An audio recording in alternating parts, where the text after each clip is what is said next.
ज्यादातर स्टूडेंट लंबे समय तक पढ़ ही नहीं पाते। क्यों?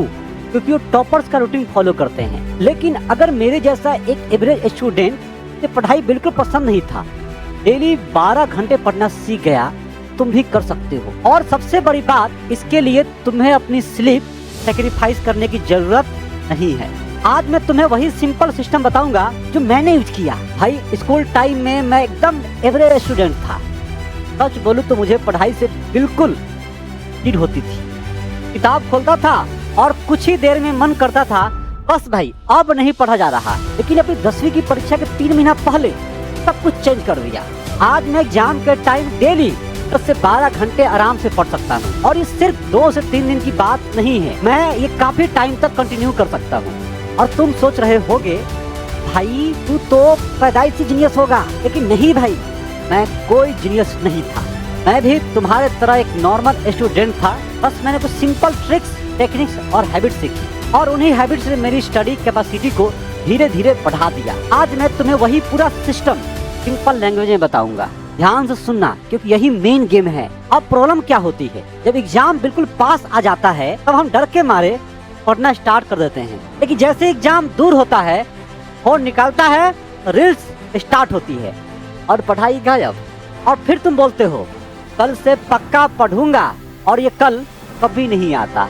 इसीलिए रुक जाओ। नया टाइम टेबल बनाने से पहले, नई कॉपी खरीदने से पहले और YouTube पर how to study 12 hours search करने से पहले खुद से एक सिंपल क्वेश्चन पूछो, मैं पढ़ क्यों नहीं पा रहा हूँ? क्या मैं बार बार फोन चलाता हूँ? क्या मैं इंस्टाग्राम रील देखते देखते 1 घंटे वेस्ट कर देता हूँ? या दोस्तों के साथ बैठकर पता ही नहीं चलता 2 घंटे कब निकल गए? एक ऐसा पेपर लो, एकदम सादा पेपर, और अपनी सबसे बड़ी डिस्ट्रैक्शन उस पेपर पर लिखो।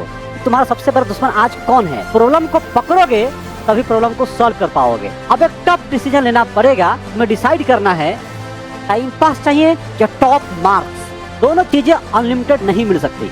अगर तुम 5 घंटे फोन चलाओगे तो ऑब्वियसली वही 5 घंटे पढ़ाई में नहीं लगा पाओगे। मैं ये नहीं कह रहा फोन बिल्कुल मत चलाओ, मैं तो ये कह रहा हूँ कि अपने दुश्मन को डिस्ट्रैक्शन लिखो मोबाइल पर, पेपर पर, और जो दुश्मन उससे दूर रहो, साइड रखो उसको। और सबसे बड़ा दुश्मन इंसान का आज कौन है? मोबाइल। इससे बड़ा कोई दुश्मन इंसान का है ही नहीं। अरे पढ़ते पढ़ते थक गए, थोड़ा कॉमेडी देखो ना, थोड़ा देर बात पढ़ लेंगे, फ्रेंड से बात करते हैं, मूड फ्रेश हो जाएगा। इंटरटेनमेंट भी करना है, सब करो, लेकिन एक लिमिट के अंदर। क्योंकि अगर तुमने अपना टाइम खुद कंट्रोल नहीं किया तो तुम्हारा फोन तुम्हारा टाइम कंट्रोल करेगा। और तुम्हें ये डिसाइड करना है कि फोन तुम्हारे कंट्रोल में रहेगा या तुम फोन के कंट्रोल में। अब आते हैं सबसे इम्पोर्टेंट पार्ट पर, 12 घंटे पढ़ना स्टार्ट कैसे करें। सबसे बड़ी गलती ये है कि फर्स्ट डे ही 12 आवर्स का टाइम टेबल बना लेना। सुबह 5 बजे उठना, 12 आवर्स पढ़ना, नो फोन, नो डिस्ट्रैक्शन। और फिर 2 दिन बाद भाई मुझसे नहीं होगा, हम तो ऐसे ही हैं, हमसे रूटीन फॉलो होता ही नहीं है। ऐसा बिल्कुल मत करना। मैंने भी यही गलती नहीं की थी। मैं धीरे धीरे अपनी स्टडी टाइम बढ़ाया। इसी को मैं बोलता हूँ प्रोग्रेसिव एडेप्टेशन। सिंपल लैंग्वेज में बोलूँ, धीरे धीरे हैबिट बनाना। अगर आज तुम 3 आवर पढ़ते हो तो कल डायरेक्ट 12 आवर मत करो। पहले 3 से 4 आवर करो, फिर 4 से 5, फिर 5 से 6। धीरे धीरे तुम्हारा ब्रेन और बॉडी लॉन्ग स्टडी के लिए रेडी होने लगेगा। हम जिम में जाते हैं, पहले दिन थोड़ी एकदम उठाते हैं 50-50 केजी, पहले दिन एकदम 2.5 केजी शुरू करते हैं, फिर 5, फिर 7.5, फिर 10, ऐसे। और एक दिन तुम खुद नोटिस करोगे, अरे आज 7 आवर्स पता ही नहीं चला। भाई समझ जा, यही तुम्हारी प्रोग्रेस है। मान लो तुमने 8 आवर का टारगेट बनाया, लेकिन तुम सिर्फ 3 घंटे पढ़ पाए। खुद को लूजर मत बोलो, तुम फेल नहीं हुए हो। तुम्हें बस ये पता चला कि तुम्हारा 5 आवर कहाँ गया। फोन, फ्रेंड्स, यूट्यूब, दोनों के पास गए हैं साहब, मोबाइल के पास। पता करो, बहुत जरूरी है चीजें ये। समस्या पता नहीं होगा तो सोल्यूशन कैसे पता करोगे? पता करो कि क्या मैं पूरा टाइम बेड पे पड़े रहने में चला गया। नेक्स्ट डे सही प्रॉब्लम को फिक्स करो। अगर फोन डिस्ट्रैक्शन है तो फोन को दूर रखो। अगर रूम में नॉइज है लाइब्रेरी जाओ। अगर बार बार ब्रेक लेते हो तो टाइमर यूज करो। बस तुम्हारी सारी समस्या एक दिन में सॉल्व नहीं होगी। बस हर दिन एक छोटी प्रॉब्लम को सॉल्व करो। छोटी छोटी इंप्रूवमेंट मिलकर एक दिन बड़ा रिजल्ट बनाती है।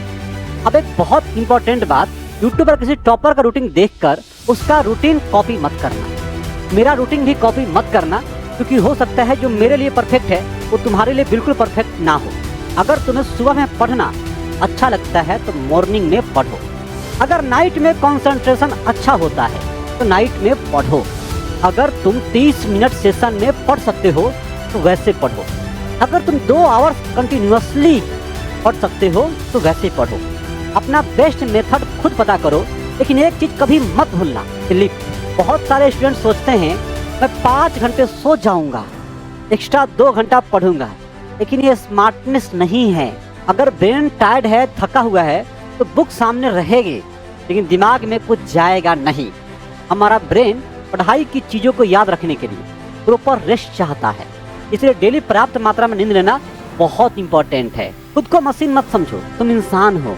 Study plus sleep plus rest, long time तक पढ़ाई। तुम्हें सिर्फ एक दिन 12 आवर्स नहीं पढ़ना है, तुम्हें महीनों तक लगातार पढ़ना है, और ये तभी पॉसिबल है जब तुम्हारा बॉडी और ब्रेन फ्रेश रहे। इसलिए स्लीप को सेक्रीफाइस मत करो, स्लीप को अपनी स्टडी का पार्ट समझो।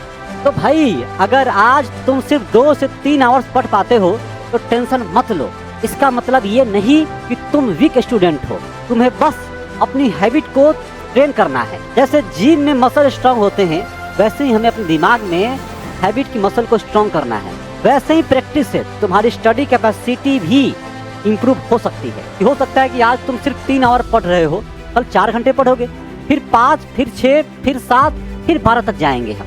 और एक दिन तुम पीछे मुड़कर देखोगे और बोलोगे वाह, मैं इतना चेंज कैसे हो गया।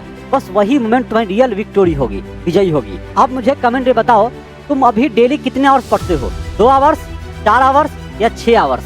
और इस वीडियो में तुम्हें सबसे यूजफुल बात क्या लगी? डिस्ट्रैक्शन कंट्रोल, प्रोग्रेसिव एडेप्टेशन या स्लीप? कमेंट में जरूर बताओ। और ये वीडियो अपने दोस्तों को शेयर करो जो रोज बोलता है कल से पक्का पढ़ूंगा। मिलते हैं नेक्स्ट वीडियो में, तब तक पढ़ते रहो, सीखते रहो और खुद को डेली 1% बेटर बनाते रहो।